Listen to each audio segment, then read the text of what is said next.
Bonsoir à tous, bienvenue dans votre journal. Dans l'actualité de ce 28 mai, scénario catastrophe à la centrale nucléaire de Chinon. 200 personnes se sont prêtées à l'exercice de sûreté nucléaire. Les services de la préfecture d'Indre-et-Loire étaient à pied d'œuvre. L'apprentissage en souffrance, entreprise frileuse, effectif en baisse. L'apprentissage est bien loin de ses heures de gloire. Reportage ce soir au CFA de Tours-Nord. Coup d'envoi des moments musicaux de Touraine, 11e édition cette année, c'est Beethoven qui est mis à l'honneur au prieuré de Lavaret à Fondette. Bonsoir à tous, un scénario bien ficelé proche de la réalité. Aujourd'hui, 200 personnes ont participé à un exercice de sûreté nucléaire qui a lieu tous les 3 ans. Pompiers, militaires, agents EDF, mais également les services de la préfecture d'Indre-et-Loire. Tous se sont prêtés au jeu pour se préparer dans les meilleures conditions à affronter le pire. Romain Delville et Thibaut Séalic. Le scénario de l'exercice à la centrale de Chinon, c'est d'abord un incendie dans la zone électrique d'une unité nucléaire, suivi 3 heures plus tard de la fuite d'un liquide de refroidissement dans un réacteur. Là, l'eau chauffe, devient vapeur et la pression monte dans le caisson. Fictivement, 1600 personnes sont évacuées de la centrale, tout comme 8000 habitants situés au sud de la centrale. Et réellement, 200 personnes ont été mobilisées sur cet exercice. Pour la Chinon, on a renouvelé environ 500 personnes depuis 2008. Donc il faut aussi développer la culture autour des situations de crise. Et ça nous permet, ce type de situation, de faire travailler nos plus jeunes collaborateurs sur qu'est-ce qu'une gestion de crise, c'est quoi un événement et les contraintes que ça donne. Pendant ce temps, le stade de rugby à Chinon a été transformé en centre de décontamination. Les militaires décontaminent les véhicules qui sont intervenus à la centrale et les pompiers, aidés par la Croix-Rouge, s'occupent fictivement des employés. Nous faisons un contrôle de contamination externe. Donc, en cas de réponse positive, la personne non contaminée sera décontaminée au moyen d'une douche. Elle sera rhabillée. On fait un deuxième contrôle à l'issue, voir si la décontamination était efficace. Et ensuite, nous avons les moyens mobiles aujourd'hui de l'IRSN qui peuvent faire avec leur véhicule laboratoire des contrôles de contamination interne si les personnes ont été exposées également à l'inhalation de particules. À Tours, un centre opérationnel départemental a été mis en place à la préfecture pour gérer la communication avec l'ASN, l'autorité de sûreté nucléaire, et la centrale de Chinon.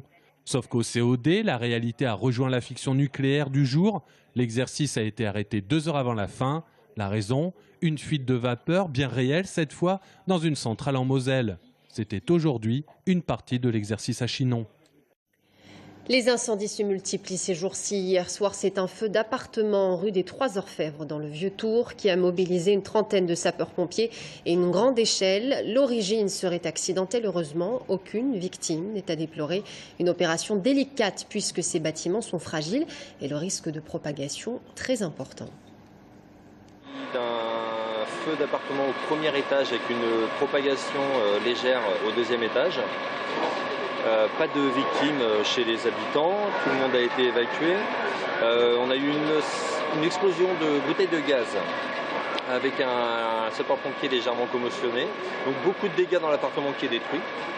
Une fragilisation des structures en bois, puisqu'on est dans de la construction traditionnelle. Des infiltrations d'eau au rez-de-chaussée, où on avait un établissement commercial qui a été complètement vidé par les sapeurs-pompiers pour éviter des dommages aux biens.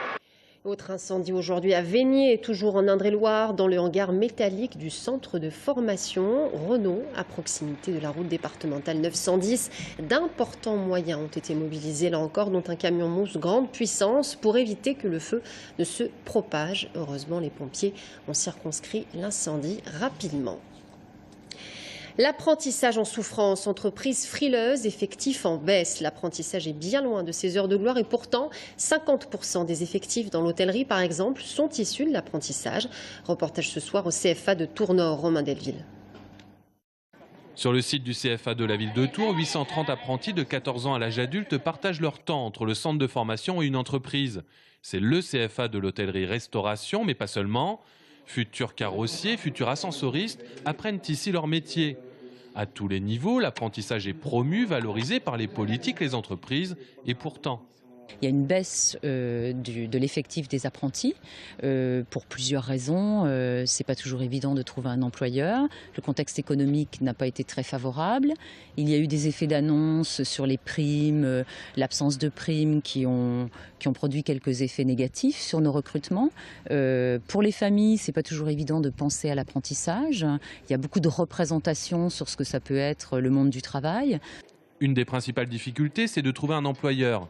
Historiquement, 2 secteurs professionnels accueillent très volontiers des apprentis, le bâtiment et l'hôtellerie-restauration. Sauf que dans le bâtiment, les carnets de commandes sont vides et la charge d'un apprenti est très compliquée. Reste l'hôtellerie-restauration, où 50% des employés sont issus des formations professionnalisantes. Mais dans ce secteur aussi, le contexte économique ne prête pas à un pari sur l'avenir. C'est presque être capable de financer une embauche qui, au niveau de la productivité, ne doit pas être comptée comme telle. Ce qui signifie qu'effectivement, il faut avoir suffisamment de résultats pour le faire. Et aujourd'hui, les résultats dans nos exploitations sont extrêmement serrés, ce qui complique considérablement l'embauche. En Indre-et-Loire, 5800 jeunes ont opté pour un contrat d'apprentissage cette année dans l'un des 14 CFA du département. Un nombre en recul, tout comme au niveau national. Le gouvernement s'était donné pour objectif 500 000 apprentis en 2017. Ils sont actuellement 400 000. L'ambassadrice du Népal en visite à Beaulieu-les-Loches, une commune de 1800 habitants en Indre-et-Loire. Elle s'est rendue sur place à l'occasion d'un concert de soutien aux sinistrés du séisme qui a fait, vous le savez, environ 8000 victimes au Népal le mois dernier. Guillaume Roux. La mairie de Beaulieu-les-Loches recevait hier une invitée de marque.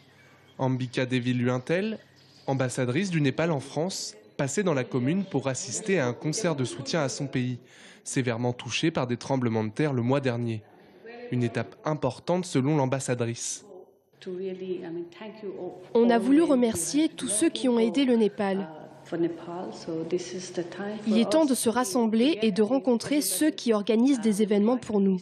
Nous avons besoin de l'amour et de l'affection de chacun pour continuer. Donc on essaie de ne pas rester qu'à Paris. On rencontre les Français aux 4 coins du pays.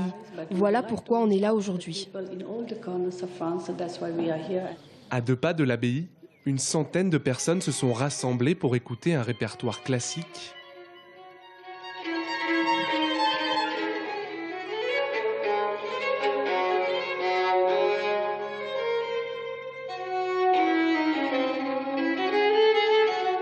Mais aussi de la musique traditionnelle indienne.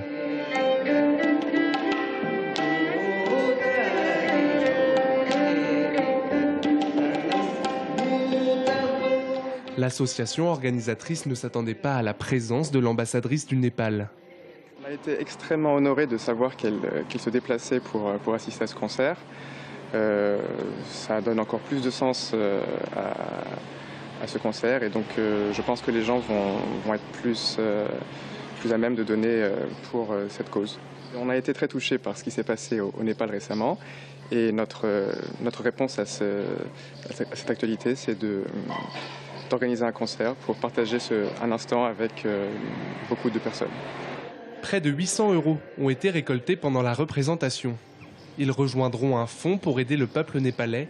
500 000 personnes ont perdu leur toit à cause de la catastrophe. Un concours international pour réaménager le secteur sud de l'Addis, ce lieu de passage situé à proximité du site des Atlantes. Le travail a commencé. 7 équipes internationales en compétition se sont réunies dans le cadre d'un workshop dans le quartier du Sanitas pour plancher sur le réaménagement de ce lieu. À l'issue de ce concours, une équipe d'architectes verra son projet se réaliser. Ce matin, les candidats étaient sur le site du Point Haut, sous le pont de l'Addis. Florent Carrière. Finalement, la fonction de multimodalité de ce lieu-là, elle a été appauvrie au fil du temps. On pourrait penser à une visite de passionnés d'architecture.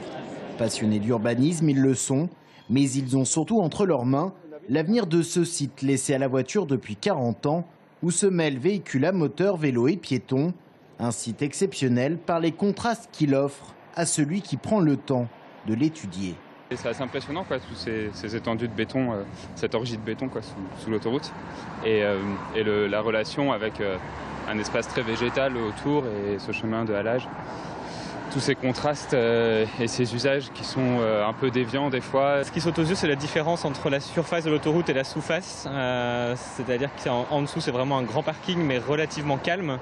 Alors que là, on est au-dessus de l'autoroute et il y a énormément de bruit, énormément de circulation. C'est vrai qu'en matière de sous-face d'autoroute, le site a quelques atouts. On a déjà un premier point de passage qui est le petit tunnel que vous voyez ici. Des piétons qui passent sur des trottoirs très étroits avec une voûte qui leur colle à la tête. Mais le franchissement des ouvrages d'art est beaucoup plus problématique. Alors avant de s'enfermer, on scrute, on prend des photos, des vidéos, on dessine même. Et déjà, émergent quelques idées. Les usages qu'il y a autour peuvent générer des nouveaux usages sous la 10 aussi. Donc c'est vraiment voir tout ce qui se passe autour de ce tronçon pour essayer d'apporter des solutions. 7 équipes d'architectes sont en compétition pour redessiner le site. En période de disette budgétaire, pas question de grands travaux. L'autoroute sera conservée. L'objectif est d'humaniser le lieu en redonnant une place, par exemple, aux plus de 500 vélos qui passent ici chaque jour. Ce cahier des charges, il est déjà de prendre conscience et d'améliorer les usages qui sont existants. On a par exemple 5000 véhicules qui traversent sous cette autoroute chaque jour et qui sont mélangés avec des cyclistes, des piétons, des personnes âgées qui ont des sacs de course. Donc c'est déjà d'améliorer le quotidien de ces gens-là, le cahier des charges. L'autoroute A10 peut-elle trouver une place en toute harmonie au sein de cette agglomération tourangelle et ne plus être considérée comme une muraille entre Tours et Saint-Pierre? Réponse le 29 juin prochain lorsque l'équipe gagnante sera désignée. Les premiers aménagements pourraient débuter en 2016, même si pour le moment, aucune date n'est avancée. Coup d'envoi des moments musicaux de Touraine, 11e édition cette année. C'est Beethoven qui est mis à l'honneur au prieuré de Lavaret à Fondette. C'est parti pour 3 jours de concert. Cet après-midi, des enfants étaient invités à participer à des ateliers de découverte. Une rencontre chaleureuse avec les musiciens Mélinda Pavlak et Jotis Delzar. Dans la grange du prieuré de Lavaret à Fondette, Beethoven est à l'honneur. Après 30 ans de carrière, le quatuor Ludwig se prête aujourd'hui au jeu de la découverte. Ces 4 musiciens ont reçu aujourd'hui une trentaine d'enfants de CE2 pour leur présenter des œuvres classiques. Et nous, on va tourner un petit peu plus autour de Beethoven, bien sûr, mais aussi du programme de ce soir et leur expliquer quelques petites choses concernant les cordes, concernant la construction d'une œuvre. Ensemble, et puis eux nous répondent, c'est souvent écrit comme ça, c'est comme si on était un petit groupe de copains, il y en a toujours 2 qui parlent un peu plus ensemble que les autres. Après 3 semaines d'initiation dans leurs écoles, les oreilles des élèves se sont fait à tous ces Mozart, Brahms, Haydn, et pourtant ce n'était pas gagné. Pour y arriver, des ateliers d'écoute et de découverte ont été menés par des musiciens professionnels. C'est pas forcément quelque chose qui est inné d'aimer la musique classique à leur âge, mais petit à petit, en le préparant, en écoutant des thèmes plusieurs fois, on apporte un certain intérêt. Ils y voient un certain intérêt à découvrir ce type de musique et encore plus en direct comme aujourd'hui. Le classique, un genre musical souvent ignoré et contesté, mais pas seulement chez les enfants. Le but des moments musicaux de Touraine, prouver que c'est un style accessible à tous. Musique classique, ça fait poussiéreux, etc. Alors bon, pas du tout, un chef-d'œuvre, ça reste un chef-d'œuvre. C'est pas parce qu'il a été écrit il y a 50 ans, 200 ans, 2-3 siècles, ça change quoi que ce soit. 3 jours donc pour dépoussiérer vos idées reçues dans un cadre apaisant. Voilà, c'est la fin de ce journal. Merci à tous de nous avoir suivis. Dans un instant, l'invité de la rédaction, Charles Fournier, tête de liste aux élections régionales. À tout de suite.